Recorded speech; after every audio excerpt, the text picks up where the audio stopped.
صل على محمد وآل محمد. اللهم صل على محمد وآل محمد. أعوذ بالله من الشيطان اللعين الرجيم. بسم الله الرحمن الرحيم. ومن الناس من يقول آمنا بالله وباليوم الآخر وما هم بمؤمنين.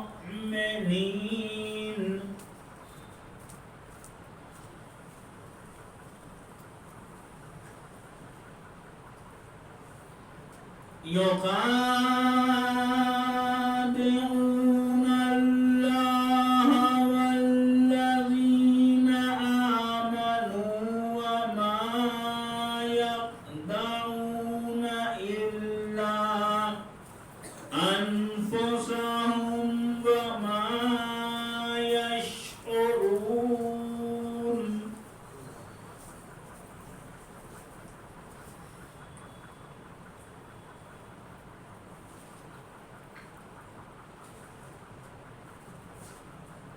في قلوبهم مرض فزادهم الله مرضا ولهم عذاب أليم.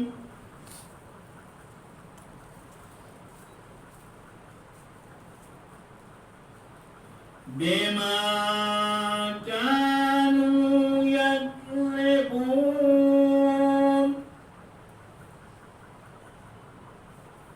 وإذا قيل لهم لا تفسدوا في الأرض قالوا إنما نحن مصلحون. صدق الله العلي العظيم وصدق رسوله النبي الكريم. اللهم صل على محمد وآل محمد.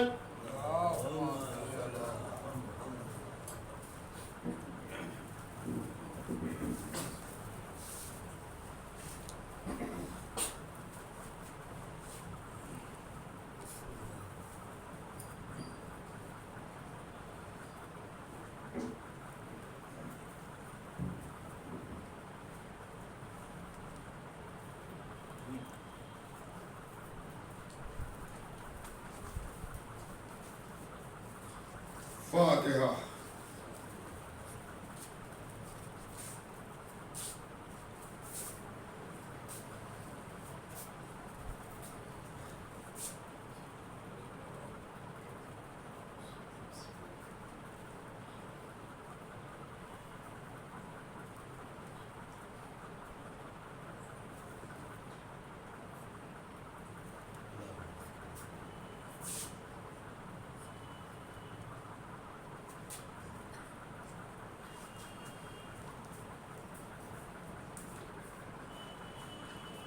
أعوذ بالله من الشيطان اللعين الرجيم. بسم الله الرحمن الرحيم. الحمد لله رب العالمين والصلاة والسلام على أشرف الأنبياء والمرسلين وشفيع المذنبين أبي القاسم محمد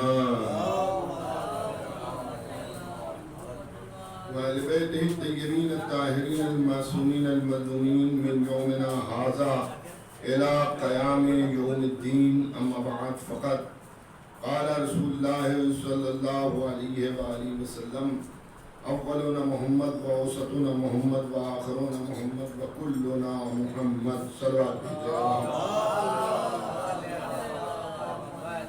حضرات، جیسا کہ آپ کے علم ہے کہ آج کا دن بڑے ہی غم و اندوہ کا دن اس اعتبار سے ہے کہ آج ہی کا دن وہ دن تھا کہ جب ہمارے اور آپ کے 7ویں امام موسی کاظم علیہ السلام کو ظالموں نے شہید کیا۔ میں اس مناسبت سے اپنی طرف سے اور آپ سب کی طرف سے امام ولی عصر علیہ السلام کی بارگاہ میں پرسہ اور تعزیت پیش کرتا ہوں، اور میں اپنی طرف سے آپ سبھی حضرات کی خدمت میں، بالخصوص سادات کی خدمت میں، ان میں بھی جو موسوی سادات ہیں ان کی خدمت میں امام ہفتم یعنی امام موسیٰ ابن جعفر علیہ السلام کا پرسہ پیش کرتا ہوں۔ حضرات، ہمارے 12 امام جو ہادیان دین بن کے آئے اور اللہ نے انہیں دین کا ہادی بنایا، اور رسول کی سیرت کو بالکل اسی طرح سے کہ جس طرح سے حضور ختمی مرتبت نے دین و اسلام کو پہنچایا ہم تک، اس کو بتانے کے لیے اللہ نے ہمارے 12 اماموں کا انتخاب کیا، جس میں امام اول مولا علی ہیں اور امام آخر قائم آل محمد ہیں، اور یہ سب کے سب ایک ہی خاندان سے تعلق رکھتے ہیں، اور ان کا مرکز علم ایک ہی ہے۔ ان کے یہاں چھوٹے بڑے میں کوئی فرق نہیں ہے، بلکہ اس گھرانے کا ہر جو ہے وہ اسی طرح سے عالم ہے کہ جس طرح سے ان کے بزرگ عالم ہیں، کیونکہ جب مرکز ایک ہوتا ہے تو چھوٹے بڑے کا فرق نہیں ہوتا، سن و سال کا انسانی جسمانی اعتبار سے فرق ضرور ہو سکتا ہے، مگر ان کے علم میں، ان کے کردار میں، ان کی رفتار میں، ان کی گفتار میں، ان کی سیرت میں، ان کے اخلاق میں، ان کے انداز عطا میں کوئی فرق نہیں۔ آج اس امام کی یوم شہادت کے موقع پر ہم سب یہاں عزا خانہ ام البنین میں جمع ہوئے ہیں۔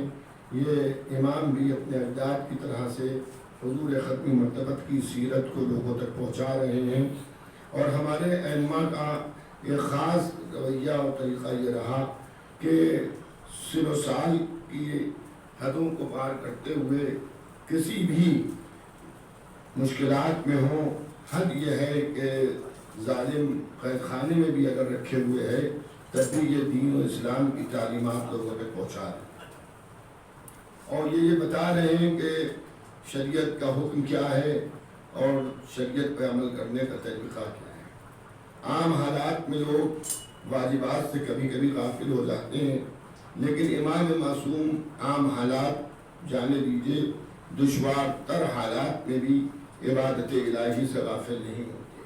جیسے کہ آپ سنا کرتے ہیں کہ ہمارے چوتھے امام کربلا میں اتنی مصیبتیں پڑنے کے باوجود بھی اور قید خانے کے مظالم کو برداشت کرنے کے باوجود بھی عبادت الہی سے غافل نہیں ہوئے اور عبادت الہی کرتے ہیں۔ اسی طرح سے ہمارے 7ویں امام موسی کاظم علیہ السلام بھی عبادت الہی میں مصروف رہے۔ قید خانوں میں ظالم ترین زندان میں امام نے عبادت الہی سے اپنے عمل کے ذریعے ہمیں بتایا کہ اللہ کی عبادت ہر حالت میں تمہیں کرنا ہے۔ عزیزان گرامی، یہی وجہ ہے کہ امام کا تقویٰ، امام کی پرہیزگاری، امام کی عبادت، امام کا تقویٰ اس حد تک تھا کہ جس قید خانے میں امام کو رکھا گیا، وہاں کے سپاہی اور دروغہ زندان جب امام کی عبادتوں کو دیکھتا ہے تو وہ امام کی شخصیت سے مرعوب ہوتا ہے، اور وہ یہ سوچتا ہے کہ یہ قیدی کو ایسا عبادت گزار ایک سلوات بھیجیے گا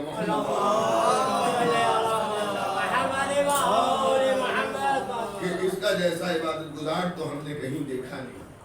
لیکن اپنے حاکم کے خوف میں وہ امام پر کوئی رعایت نہیں کرتا، اور وہ اسی طرح سے امام عالی مقام پر ظلم ڈھاتا رہتا ہے، لیکن آخر کار وہ بادشاہ سے اور حاکم سے یہ ضرور کہتا ہے کہ ایسا عبادت گزار قیدی میں نے اس سے پہلے کبھی نہیں دیکھا۔ بادشاہ کو جب یہ محسوس ہوتا ہے کہ کہیں ایسا نہ ہو کہ دروغہ زندان ان کی طرف مائل ہو جائے اور ان کو جو ہے وہ رہا نہ کر دے اور ان کے ساتھ نرمی نہ برتے، تو وہ یہ کرتا ہے کہ امام کو دوسرے قید خانے میں منتقل کر دیتا ہے۔ امام جب دوسرے قید خانے میں جاتے ہیں، وہاں بھی امام پر شدت کے ساتھ سختیاں ہوتی ہیں، لیکن امام علی مقام عبادت الہی سے غافل نہیں ہوتے۔ پھر وہاں کا زندان، دروغہ زندان جو ہے وہ مرعوب ہوتا ہے اور وہ بادشاہ سے کہتا ہے کہ یہ تو بڑے ہی عبادت گزار ہیں۔ بادشاہ کو پھر خطرہ یہ آتا ہے کہ کہیں ایسا نہ ہو کہ یہ ان کی طرف مائل ہو جائے اور ان کے ساتھ رحم کرنے لگے، پھر تیسرے قید خانے میں منتقل کر دیتا ہے۔ بہرحال یہ سلسلہ چلتا رہا۔ اب بادشاہ نے طے کیا کہ امام علی مقام کے اوپر تہمت لگائی جائے، بہتان لگایا جائے، الزام لگایا جائے۔ جب امام پر بہتان اور الزام لگے گا تو امام کے قتل کا ہمیں بہانہ مل جائے گا اور امام کو ہم قتل کر دیں گے، تو اس میں ہمارے دامن پر کوئی دھبا بھی نہیں آئے گا اور کوئی ہم سے پوچھے گا بھی نہیں کہ امام کو کیوں قتل کر دیا۔ اس ارادے سے اس نے ایک فاحشہ بدکار عورت کو آمادہ کیا، ایک بڑی رقم دے کر، کثیر پیسے دے کر، اور یہ اس سے کہا کہ تم امام کے قید خانے میں جاؤ اور امام کو اپنی طرف رغبت دلاؤ، اور اس کے بعد صرف تمہارا کام یہ ہے کہ جب تمہاری طرف امام راغب ہوں تو تم ہلڑ مچانا، شور مچانا، اوپر سے سپاہی داخل زندان ہوں گے، جب داخل زندان ہوں گے تو تم یہ کہنا کہ اس قیدی نے نعوذ باللہ میرے ساتھ یہ برا عمل انجام دیا۔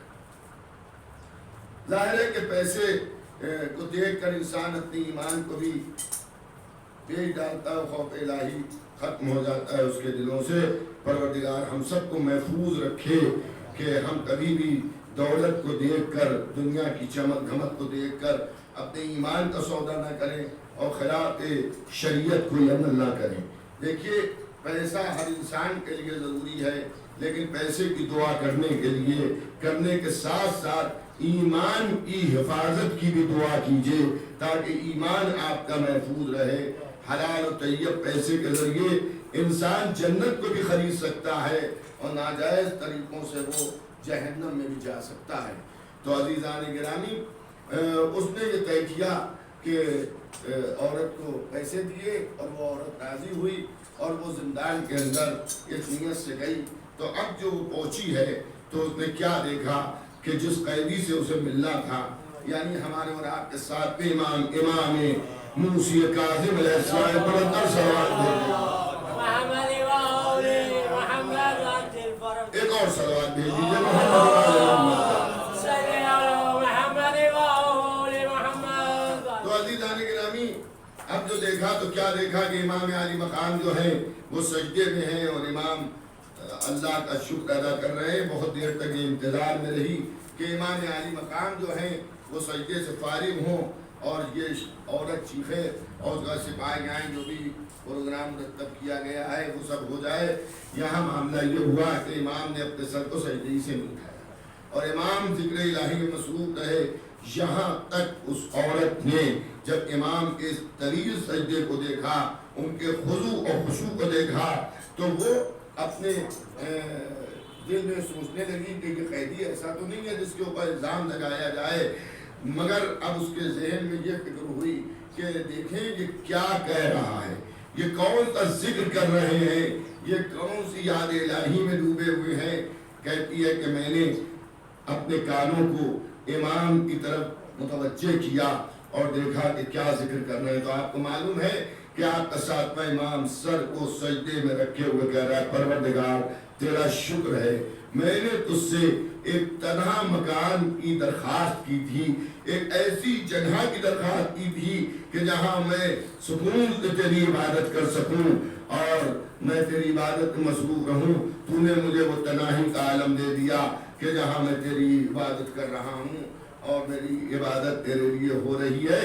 عزیزان گرامی، تاریخ کہتی ہے عورت نے جیسے ان جملوں کو سنا کہ ایسی پریشانی کے عالم میں جہاں ہاتھوں میں ہتھکڑیاں ہیں، پیروں میں بیڑیاں ہیں، گلے میں طوق ہے، کمر میں زنجیر ہے، بدترین قید خانہ ہے، کھانا پیٹ بھر کے نہیں مل رہا ہے، پانی نیت بھر کے نہیں دیا جا رہا ہے، ایسے عالم میں بھی یہ شکر الہی کر رہے ہیں۔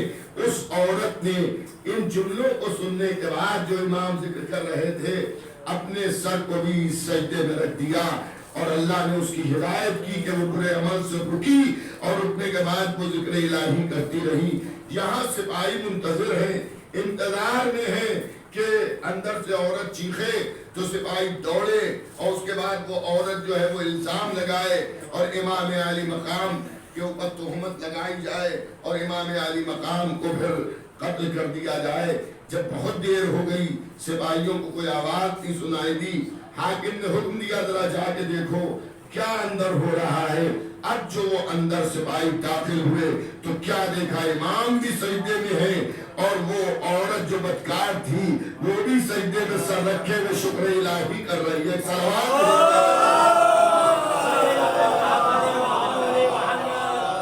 ایک اور صلوات بھیج دیجیے. اب کسی کو کسی کام کے لیے طے کیا گیا ہو، پروگرام مرتب کیا گیا ہو اور پیسہ اسے دے دیا گیا ہو اور پھر وہ اس کے خلاف کام کرے تو بھی کیا ہوگا آپ جانتے ہیں. اب اس عورت کو کھینچ کر نکالا گیا اور نکالنے کے بعد دربار میں پیش کیا گیا کہ میں نے تو تم کو کیا حکم دیا تھا، تم نے کیا کر دکھایا.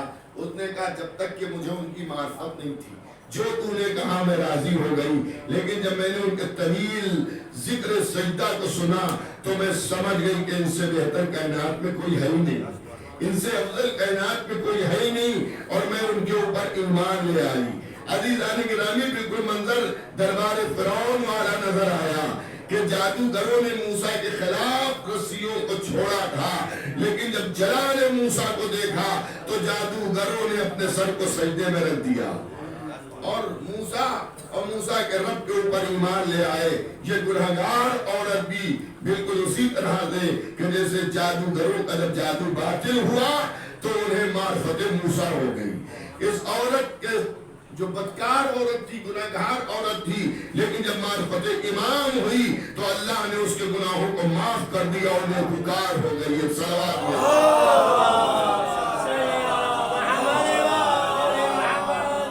حضرات، میں آپ کی خدمت میں ایک واقعہ اور عرض کرنا چاہتا ہوں. جناب موسیٰ ہی کے زمانے کا ہے، جناب موسیٰ کا زمانہ ہے. جناب موسیٰ تبلیغ الہی کر رہے ہیں. فرعون جو حاکم ہے اس کے خلاف انہیں نے مورچہ کھول دیا ہے اور وہاں مال و زر یا اقتدار کا معاملہ نہیں ہے، وہ خدائی کا دعویٰ کر رہا ہے اور یہ کہہ رہے ہیں کہ خدا یہ نہیں ہے، وہ وحدہ لا شریک ہے جو ہم سب کا مالک ہے، ہمارا رازق ہے، ہمارا پالنہار ہے، ہمارا رب ہے. عزیزان گرامی، تو حکومت کسی کے اگر خلاف ہو جائے، یہ سب تو اب مثالیں دینے کی ضرورت بھی نہیں ہے، آپ اپنے آنکھوں سے دیکھتے ہیں، کانوں سے سنتے ہیں کہ اگر حکومت کسی مشن میں لگ جائے تو جو چاہتی ہے وہ کرتی ہے.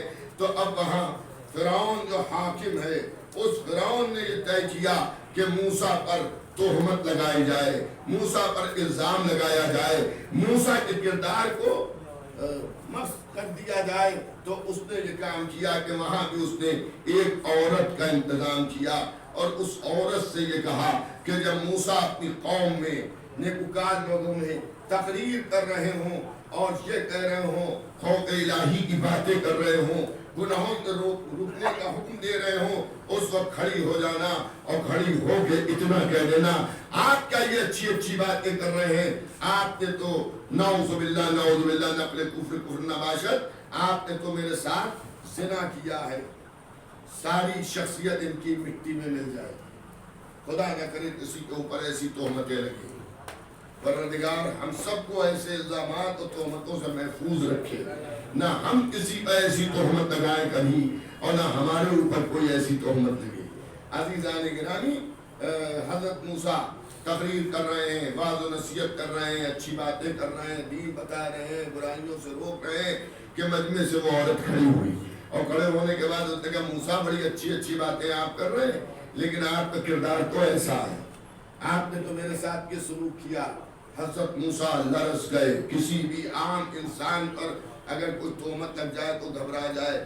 اگر کوئی ایسا ہو جسے 4-6 لوگ جانتے ہوں تو اس کے اوپر اور اثر پڑے گا، اور اگر کوئی مطلب مذہبی رہنما ہو اس کے اوپر یہ بات کہی جائے تو اس کی شخصیت پہ اور زیادہ اثر پڑے گا.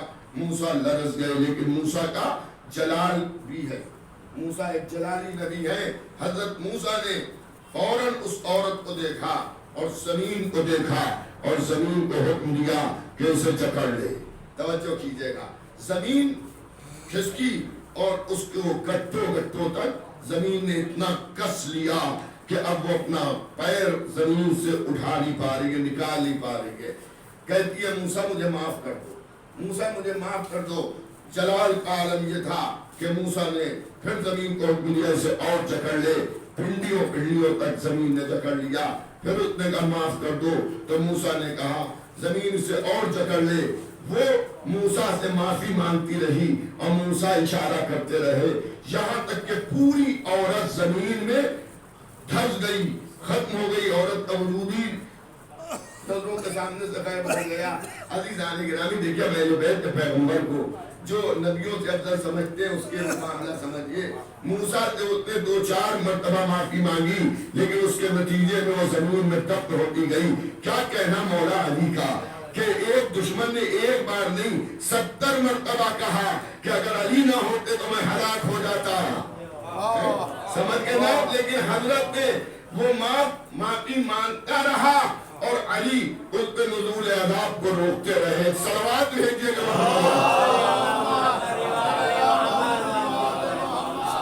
ایک اور اس سے بہتر صلوات بھیجیے گا.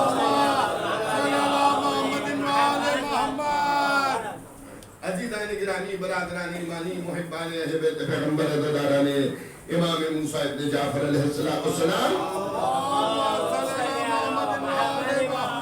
مگر آپ نے دیکھا کہ موسیٰ کے زمانے میں عورت میں اتنی جرأت ہوئی کہ اس نے کہہ دیا. لیکن موسیٰ ابن جعفر کا زمانہ وہ ہے کہ وہ اس الزام کی ہمت ہی نہ کر پائے امام کے کردار کو دیکھ کر. ٹھیک ہے لوگوں کے دلوں پر کردار کا اثر اب اس دور میں اتنا نہیں پڑتا ہے، لیکن ایسا بھی نہیں ہے دنیا میں فقدان ہو گیا ہو.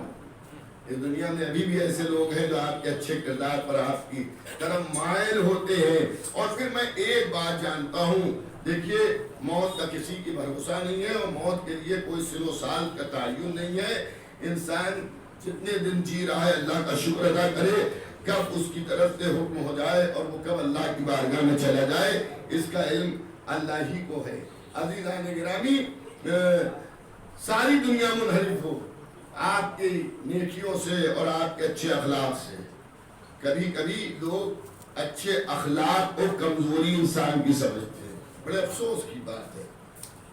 ہم امام معصوم تو نہیں ہیں، تو ہمارے دل پر بھی آپ مطلب ہم سے مراد ہم سب کے دلوں پر اگر اس کا رسپانس نہ ملے اچھے اخلاق کا تو اثر ضرور پڑتا ہے کہ ہم نے تو ان کی محبت میں بات کہی تھی، ہم نے تو اس لیے یہ کام کیا کہ پریشان نہ ہوں، مگر وہ ہمیں بیوقوف اور احمق سمجھ رہے ہیں. توجہ ہے یا نہیں ہے؟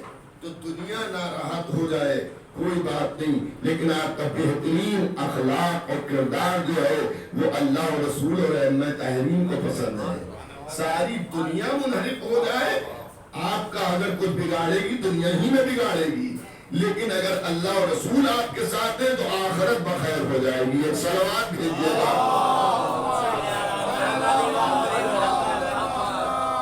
اور میں برابر اپنے نوجوانوں سے اپنے بھائیوں سے یہ بات عرض کیا کرتا ہوں کہ دیکھیے اچھا اخلاق کا تعلق دین کے تمام ارکان جو نازل ہوئے ہیں اللہ کو اس کی ضرورت نہیں ہے.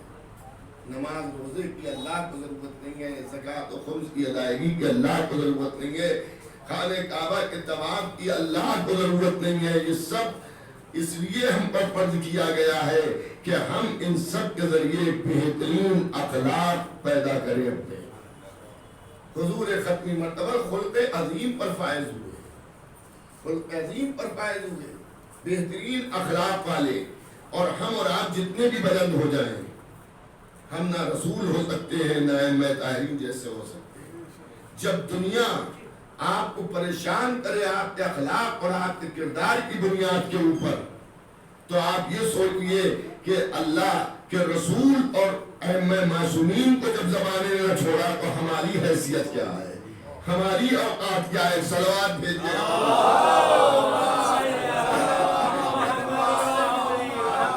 تو امام موسیٰ کاظم علیہ السلام کا کردار ایسا کہ امام عالی مقام نے اپنے کردار کے ذریعے قید خانے کے اندر رہنے کے باوجود ایک گنہگار عورت کو ایسا نیکوکار بنا دیا کہ اس نے دولت دنیا کا منہ نہیں دیکھا بلکہ اللہ کی اطاعت میں اپنے سر کو جھکا لیا۔ تو ہم ان اماموں کے ماننے والے ہیں کہ جن کا دشمن بھی جب ان کی عبادتوں کو دیکھتا ہے تو عبادت گزار ہو جاتا ہے، تو ہمارا شمار تو ان کے دوستوں میں ہے، تو ہم ان کی یاد میں عبادت الہیہ میں زیادہ سے زیادہ مصروف رہے اور انشاءاللہ اس کا اجر ملتا رہے گا۔ صلوات بھیجیے گا محمد۔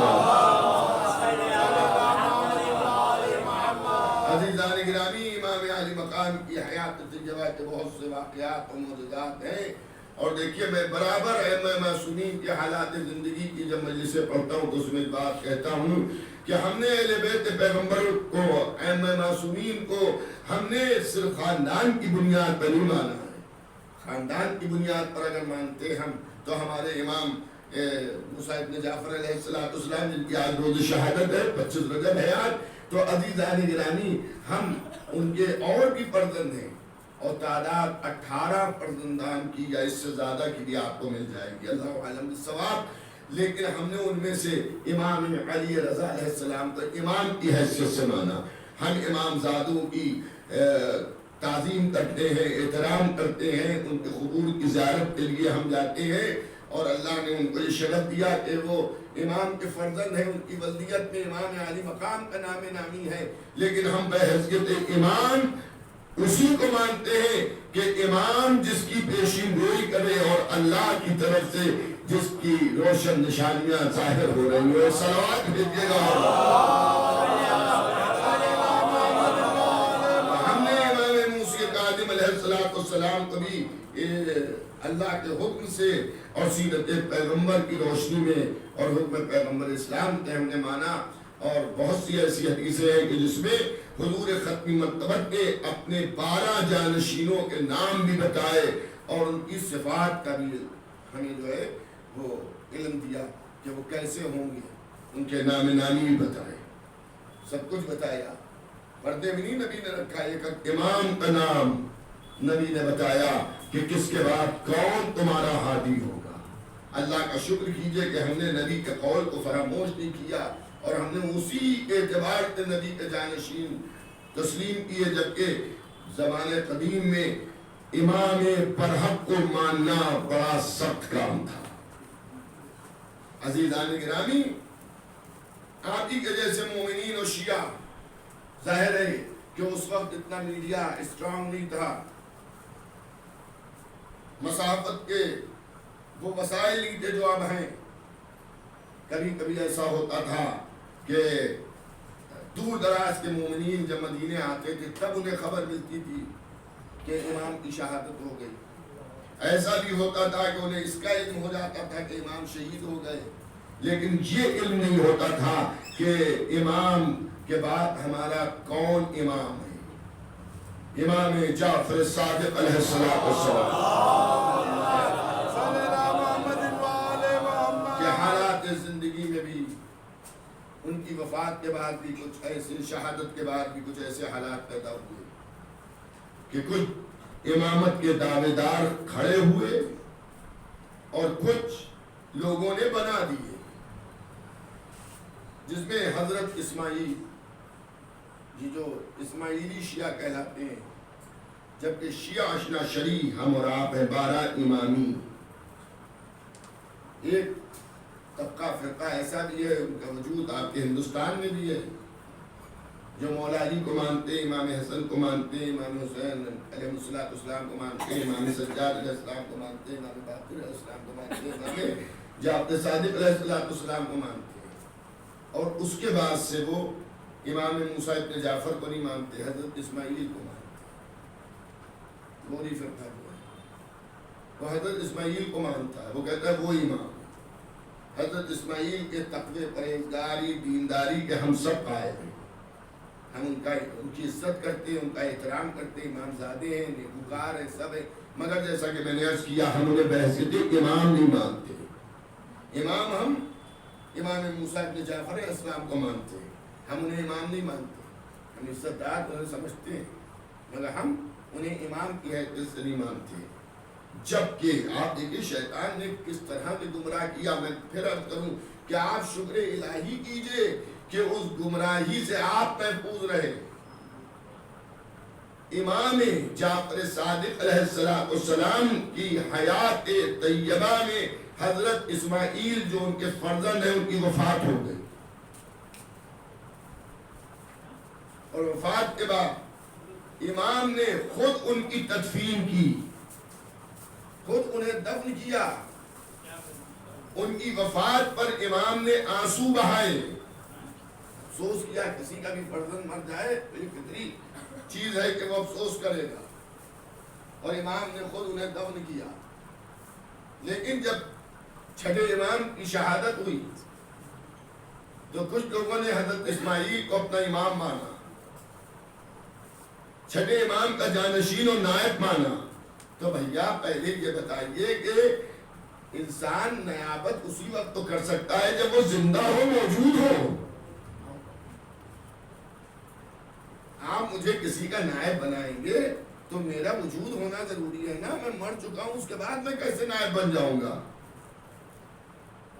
ہمارے یہاں نائبین امام میں علماء جو مجتہدین ہیں ان کو کہا جاتا ہے، لیکن ایسا تھوڑی ہے کہ کسی مرے ہوئے کو ہم کہہ دیں کہ اب وہ ہیں ہمارے نائب، جو زندہ ہوتے ہیں انہیں تو نائب مانا جاتا ہے۔ عزیزان گرامی، اب شیطان نے کیسا انہیں ورگلایا کہ مر تو گئے ہیں، لیکن یہ مصلحت امام تھی۔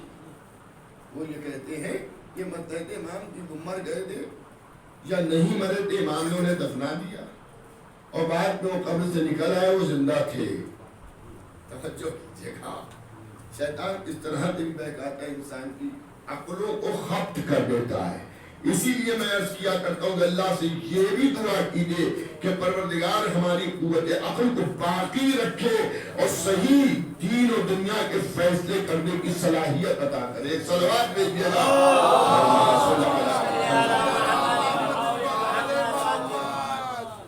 تو عزیزان گرامی، مدینے میں اس طرح سے، اور کچھ ایسے بھی تھے کہ جنہیں حکومت نے خرید لیا تھا، بعض رشتہ داروں کو، اب زیادہ تفصیلات میں مجھے نہیں جانا ہے اس وقت، بعض رشتہ داروں کو خرید لیا تھا اور ان کو بحیثیت امام بنا کے بٹھا دیا تھا۔ حکومتی، کبھی حکومتیں بھی گھر والوں، خاندان والوں کو خرید لیتی ہیں، لیکن یہ ہمیشہ حکومت کا مزاج رہا۔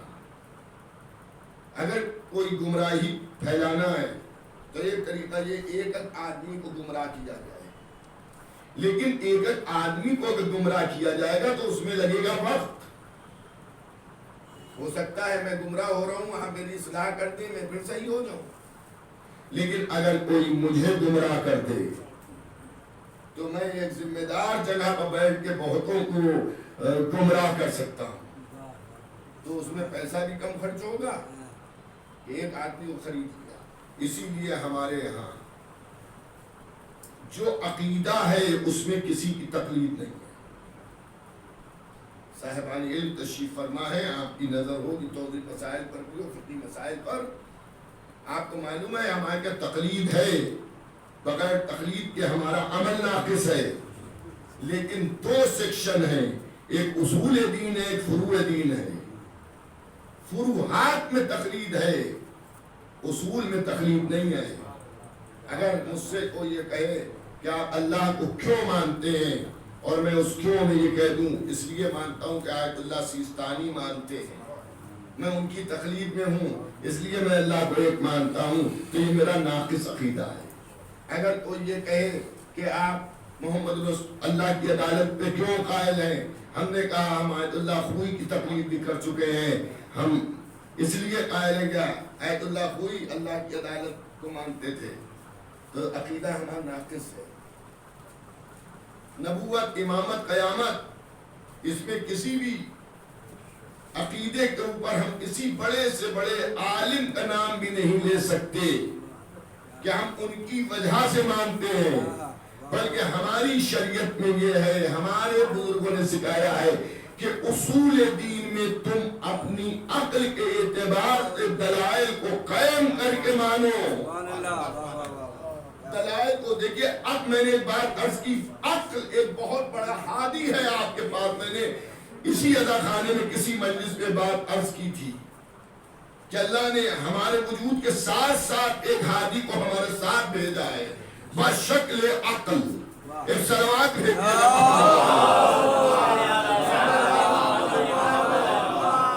تو عزیزان گرامی, عقل کے ذریعے آپ دلائل پہ ذہن میں لائیے. کسی کے کہنے سے نہیں ماننا ہے, کسی کے کہنے سے نہیں ماننا ہے. اللہ کا شکر کیجئے کہ اللہ نے جو عقل دی ہے اس کا صحیح استعمال, عقل کا غلط استعمال بھی ہوتا ہے, علم کا بھی غلط استعمال ہوتا ہے. دربار یزید میں یزید بھی خاموش نہیں بیٹھا تھا, وہ بھی قرآن کی آیتیں پڑھ رہا تھا اور اپنے عمل کو صحیح ظاہر کر رہا تھا. حسین نبی کبریٰ آیت کا جواب آیت سے دے کر اس کی تقریر اور مقصد کو باتیں کر رہی تھی. سمجھ گیا؟ تو قوت عقل کا دخل بھی ہر جگہ ہے. تو وہاں بھی ایک ہمارے ساتھ امام کی دور امامت میں حضرت صلوات جب بھی بھیجیے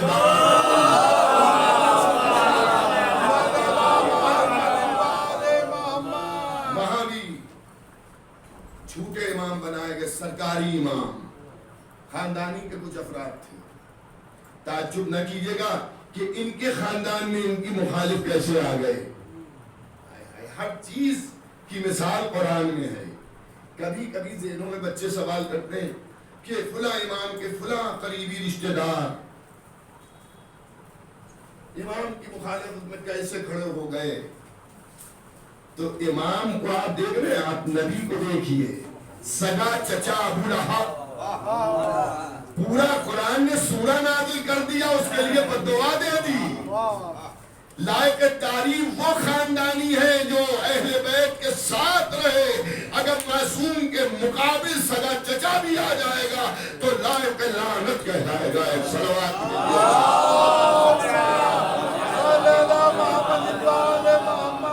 ایک اور صلوات بھی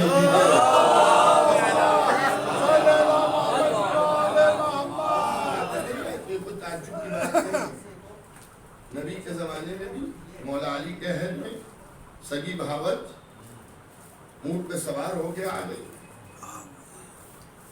امام حسن کے زمانے میں بیوی بک گئی اور اس نے امام کو زہر دے دیا. تو ساتھ امام کے دور میں بھی کچھ خاندان کے افراد تھے.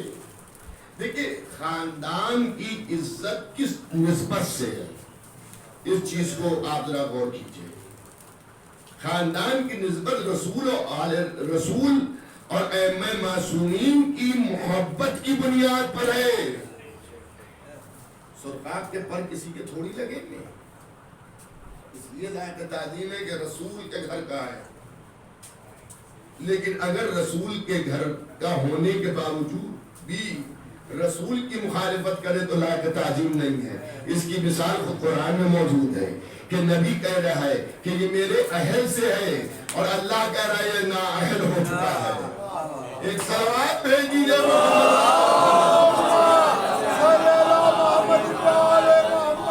اللہ کہہ رہا ہے نااہل ہو چکا ہے.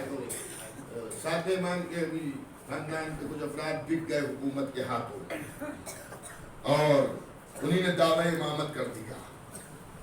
اور اب جب مومنین مدینے آئے رکوع میں شریعہ لے کر, دیکھیے لوگ خمس کی مخالفت کرتے ہیں لیکن بہت سے ایسے واقعات تاریخ میں ہیں کہ خمسی کے ذریعے لوگوں کی ہدایت ہوئی. وہ جو شرعی حکم لے کے مدینے آئے تھے وہ مال خمس تھا اور ان کو جستجو دی کہ موسیٰ ابن جعفر کون امام جعفر صادق کا حقیقی جانشین ہے. چھٹے امام کا حقیقی جانشین کون ہے؟ اب جب پہنچے تو وہاں معلوم ہوا یہاں تو کئی دکانیں کھلی ہیں, ہر کہہ رہا ہے کہ ہم ہیں جانشین, ہم ہیں جانشین, ہم ہیں جانشین. اب وہ بیچارے ڈھونڈتے ہوئے جگہ پہنچے, معلوم یہ ہوا کہ یہ تو امام کہ رشتہ دار بھی ہیں اور یہ ہیں جانشین. انہوں نے کہا بھئی خاندان کی بات ہے تو امکان ہے کہ یہ جب وہ جانشین. تو وہ پہنچے، دریافت کیا تو معلوم یہ ہوا کہ وہ صاحب ابھی ہیں نہیں گھر پر. کہاں تشریف لے گئے؟ کہا سیر و تفریح کے لیے جو نکلے ہوئے ہیں. فوراً آنے والوں کے ذہن میں یہ آیا کہ ہمارے امام سیر و تفریح کے لیے نہیں نکلتے، ہمارے امام تو دین کی تبلیغ کے لیے گھر سے نکلتے ہیں. تو یہ امام تو نہیں ہو سکتے، لیکن چلو دیکھتے ہیں. خیر انہوں نے انتظار کیا، وہ صاحب سیر و تفریح سے واپس آئے. خود ان سے پوچھا کہاں تشریف لے گئے تھے؟ کہا میں ذرا تھا شکار کی طرف سے گیا تھا. اچھا کہا کہ بھئی پہلے تو میں تعزیت پیش کرتا ہوں چھٹے امام کی، اور سنا یہ ہے کہ آپ ان کے جانشین ہیں. کہا میں ان کا جانشین ہوں. لاؤ رکوع شریعہ مجھے دو. توجہ کیجیے، رکوع شریعہ مجھے دو، جو تم انہیں دیتے تھے تو مجھے دو. اور تمہارے کیا سے تو بڑا مال آتا تھا، اس کا علم ہے مجھے. تو دیکھیے کہ کوئی ناممکن بات نہیں ہے. کوئی مجھے رکوع شریعہ دے رہا ہے تو امکان ہے کہ آپ کو بھی اس کا علم کہ فلاں آدمی نے ان کو اتنے پیسے دیتے ہیں خمس کے، اور یہ مثلا مدرسے میں خرچ کرتے ہیں. لیکن یہ اس کا ثبوت نہیں ہے. کل آپ دعویٰ کر دیں کہ صاحب اب ہمیں دے دو، ہم اسے خرچ کریں گے. تو نہیں، اچھا ساری باتیں ایک طرف. ہمارا امام جو ہے وہ غیب کا بھی علم جانتا ہے. کیا آپ یہ بتا سکتے ہیں کہ اس میں جو ہم رقم لائے ہیں اس میں کس کی رقم ہے اور کتنے دینار ہیں، کتنے درہم ہیں؟ ان کا فالتو کی باتیں نہ کرو ہم سے. جو لائے ہو وہ دے دو. جو عطیات، جو تحفے ہم لائے اس کو آپ بتا سکتے ہیں. اب انہیں ڈاٹا غصہ ہوئے نہیں. ٹھیک ہے، دیکھیے ہم جس کی رقمیں لائے ہیں ہم ایک ڈاکیے کی حیثیت سے ہیں. ان کے کچھ شرائط ہیں اور ایمانداری اور امین ہونے کا ثبوت یہ ہے کہ ہم جو شرائط انہیں نے بتائے تھے اس شرائط کے مطابق ہم مال دیں گے.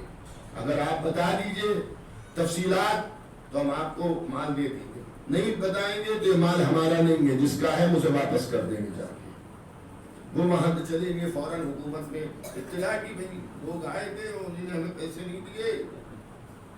فوراً حکومت نے سپاہی دوڑائے اور ان کو دربار میں طلب کیا کہ وہ بیچارے مسافر ڈیلے ڈرے دھمکے ہوئے آئے. آنے کے بعد انہوں نے بیان کیا کہ دیکھو معاملہ یہ ہے بادشاہ کہ یہ رقم ہماری نہیں ہے، ہم فلاں کچھ لوگوں کی امانت لے کے آئے ہیں. انہوں نے شرط رکھی تھی کہ جو بتا دے بغیر مال دیکھے کہ کتنا ہے اور کس کا ہے اسے دینا. یہ نہیں بتا پائے تو میں نہیں دے سکتا. خیر اس اللہ کا نظام یہ ہوا کہ ان لوگوں کے حق میں فیصلہ ہوا کہ ٹھیک ہے تم جلدی سے مدینے کو چھوڑو، یہاں سے جاؤ. خطرہ یہ تھا کہ کہیں حقیقی ایمان تک پہنچ نہ جائے اور اپنے وطن واپس چلے جائے. ٹھیک ہے وہ چلے. جب وہ شہر سے باہر نکلے تو ایک مرتبہ محسوس ہوا کہ کوئی پیچھے سے پکار رہا ہے. تو مڑ کے دیکھا کہ ایک ناعمر صاحبزادے ہیں جو کہہ رہے ہیں کہ تمہیں تمہارے زمانے کا امام بلا رہا ہے. چوکے یہ کہ یہ تو بچہ اور یہ کہہ رہا آپ ہی تو امام نہیں ہیں. کہ نہیں میں امام نہیں، میں تو امام کے غلاموں کا غلام ہوں. خیر بچہ آگے چلا، وہ لوگ سب پیچھے چلے. آداب اسلامی یہ ہے کسی کے گھر میں داخل نہ ہو جاؤ، رکو اجازت مانگو تب اندر آؤ. یہ وہاں پہ رکے اور اجازت مانگ رہے تھے، چاہ رہے تھے کہ اتنی دیر میں گھر کے اندر سے نام اور ولدیت کے ساتھ پکارا امام فلاں ابن فلاں اندر آ جاؤ. بس جیسے اتنے نام اپنا سنا، اپنے باپ کا نام سنا، سمجھ گیا میں حقیقی امام پاس آ گیا. اب یہاں اتنے جلدی سے اپنے سامان کو کھولا اور امام کی خدمت میں وہ سب سامان اور پیسے دینا چاہتا تھا. امام کہتے ہیں رک جاؤ، پہلے میں تفصیلات تو بتا دوں کہ کس کا کتنا مال ہے، کس نے کیا مجھے بھیجا ہے. ایک صلوات بھیج دیا.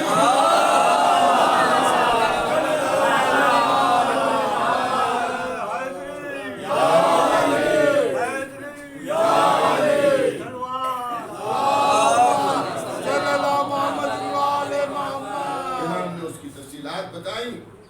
انشاءاللہ شب میں بھی یہاں پر مجلس اعظم منعقد ہوگی 7:30 بجے، کیونکہ آج شب شہادت، روز شہادت ہے. اور آج کی رات بھی غم کی رات اس اعتبار سے ہے کہ کل موسم اسلام حضرت ابو طالب علیہ السلام کی وفات ہے. اور کل بھی اس عزا خانے میں شب میں مجلس ہوگی، آج بھی ہوگی اور کل بھی ہوگی. اس دونوں مجالس میں آپ جیسے مصروف دن ہونے کے باوجود بھی اتنی بڑی تعداد میں آپ یہاں تشریف لائے، تو رات میں بھی انشاءاللہ تشریف لائیے گا.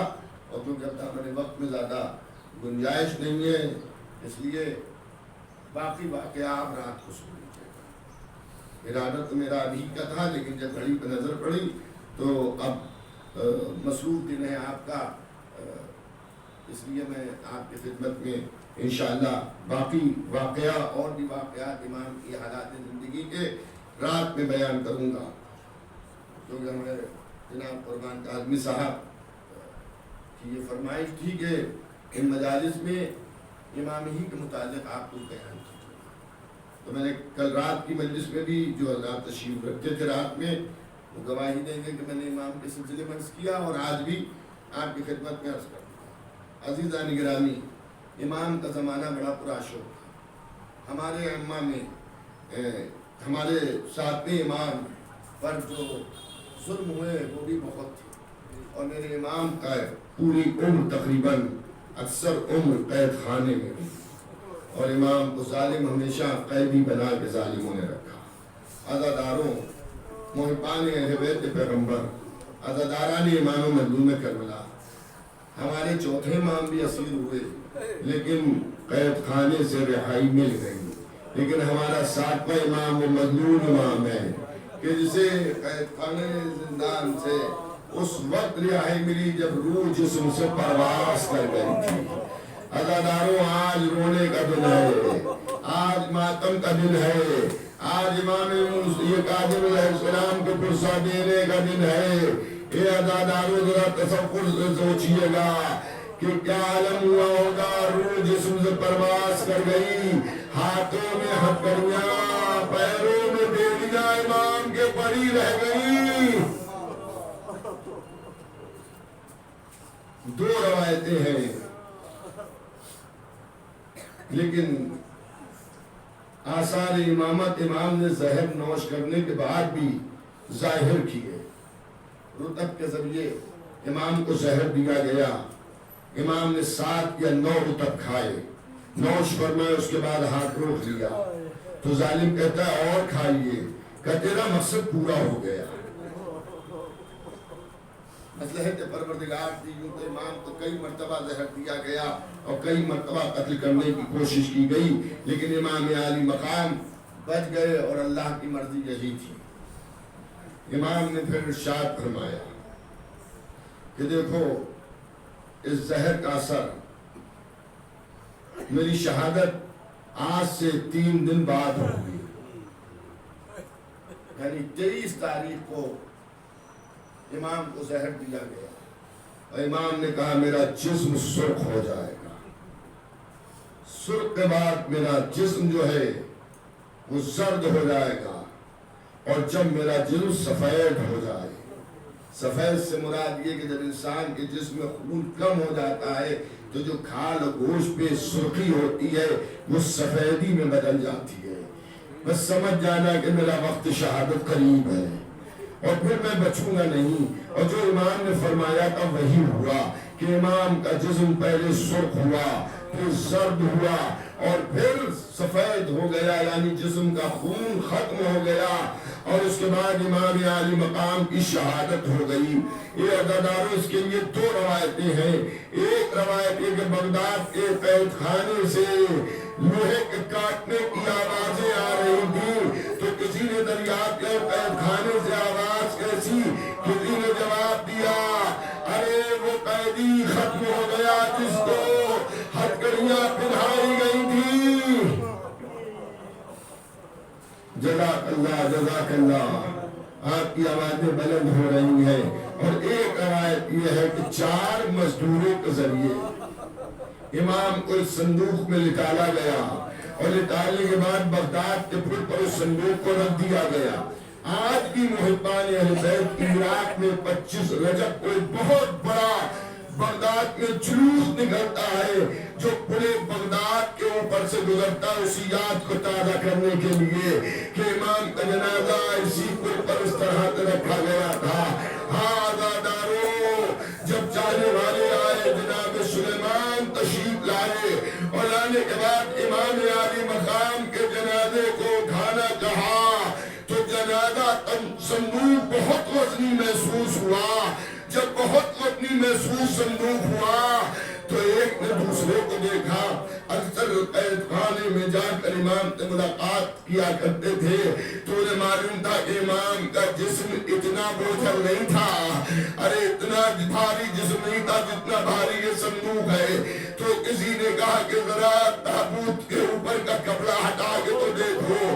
ارے اب جو دیکھا تو امام ہی ہے، مگر ہاتھوں میں ہتھکڑیاں، پیروں میں بیڑیاں، کمر میں لنگر، ارے گلے میں توق آہنی ہے۔ وزن اس لیے تابوت کا زیادہ تھا کہ اس کے اندر وہ لوہا موجود تھا جو امام کے جسم مطہر پر تھا۔ عزاداروں نہ جانے کس طرح سے چاہنے والوں نے اس لوہے کو جسم سے دور کیا۔ اب اس کے بعد تاریخ کہتی ہے کہ سب یہ پریشان تھے کہ امام کو غسل کون دے گا، امام کو کفن کون پہنائے گا، امام کی نماز جنازہ کون پڑھائے گا، امام کو قبر میں کون اتارے گا۔ آپ کو معلوم ہے نا کہ ہمارے عقائد میں یہ بھی داخل ہے کہ امام کو امام ہی غسل دیتا ہے، نماز میت امام ہی پڑھاتا ہے، کفن امام ہی دیتا ہے، قبر میں امام ہی اتارتا ہے۔ اے عزیزان گرامی، ابھی بغداد کے چاہنے والے مولا کے شیعان علی اس فکر میں کھڑے ہوئے تھے کہ ایک مرتبہ دیکھا کہ ایک تیز گھوڑے سوار آ رہا ہے اور گرد اڑ رہی ہے۔ گرد کا دامن جب چاک ہوا تو دیکھا ایک جوان نورانی چہرہ گھوڑے سے اترا، اور اترنے کے بعد کہا تو میں غسل دوں گا۔ اس کے اتنا روپ تھا، دبدبا تھا کہنے میں کہ سب ہٹ گئے۔ اس نے غسل دیا، کفن پہنایا، اور اس کے بعد نماز میت کے لیے تکبیر بلند کی۔ ارے آپ سمجھ گئے نا، یہ ہمارے آج کے امام علی رضا ہے جو اعجاز کے ذریعے مدینے سے آئے، آ کے اپنے بابا کو غسل دیا، کفن پہنایا۔ میں کہوں گا مولا ارے ذرا کربلا میں آ کے دیکھیے، بیٹا آیا ہے اپنے باپ کو دفنانے کے لیے، مگر ہاتھوں میں ہتھکڑیاں، ارے پیروں میں بیڑیاں۔ اے مولا، چاہنے والوں کا یہاں ہجوم ہے، یہاں لاشا صندوق میں موجود ہے۔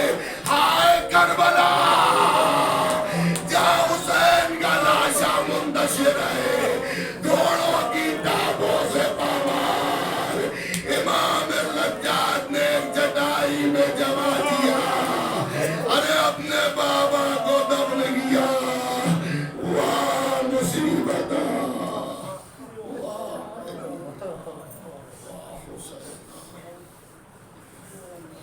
سيعلم الذين ظلموا أيها منقلب ينقلبون إنا لله وإنا إليه راجعون۔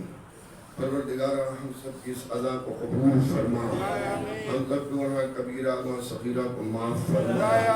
پروردگارہ باب الحوائج امام موسیٰ ابن جعفر علیہ السلام کے صدقے میں جو لوگ بھی ائمہ معصومین کی عزاداری میں کسی طرح سے بھی شرکت کرتے ہیں، پروردگارہ ان کے دلی نیک حاجات کو پورا فرما۔ پروردگارہ محمد و آل محمد کا واسطہ، باب الحوائج امام موسیٰ ابن جعفر علیہ السلام کا واسطہ کہ جناب قربان صاحب کی خالہ جو عراق کربلا میں مقیم ہیں، وہ علیل ہے، ان کی بیٹی علیل ہے، ان کا داماد علیل ہے، پروردگار میں جلد جلد سے احتکام لا عنایت فرما۔ پروردگارہ محمد و آل محمد کے واسطہ اس گھر پر اپنا خاص نزول رحمت فرما۔ جناب قربان صاحب اور جتنے بھی مومنین مومنات ان سب کی جان مال عزت آبرو ناموس کی حفاظت فرما۔ جنت البقیع و جنت مالا پہ جلد روز تعمیر ہو جائے۔ آل محمد کے جو دشمن ہیں ان کی ہدایت فرما، اور اگر ہدایت کا امکان نہیں ہے تو ان کو نیست و نابود فرما۔ پروردگارہ ہم سب کے زمانے کے امام کے ظہور میں تعجیل فرما۔ حضرات میں پھر سے اپنی طرف سے، آپ سب کی طرف سے اپنے زمانے کے امام قائم آل محمد علیہ السلام کی بارگاہ میں ان کے جد امام موسیٰ ابن جعفر علیہ السلام کا پرسہ پیش کرتا ہوں۔ میں اپنی طرف سے آپ سب کی خدمت میں بالخصوص جو سادات تشریف فرما ان کی خدمت میں، وہ جو موسوی سادات ہیں خاص طور پہ ان کی خدمت میں اپنے اور آپ کے ساتھ امام موسی کاظم علیہ السلام کا پرسہ پیش کرتا ہوں۔ ماتم حسین یا حسین یا حسین یا حسین۔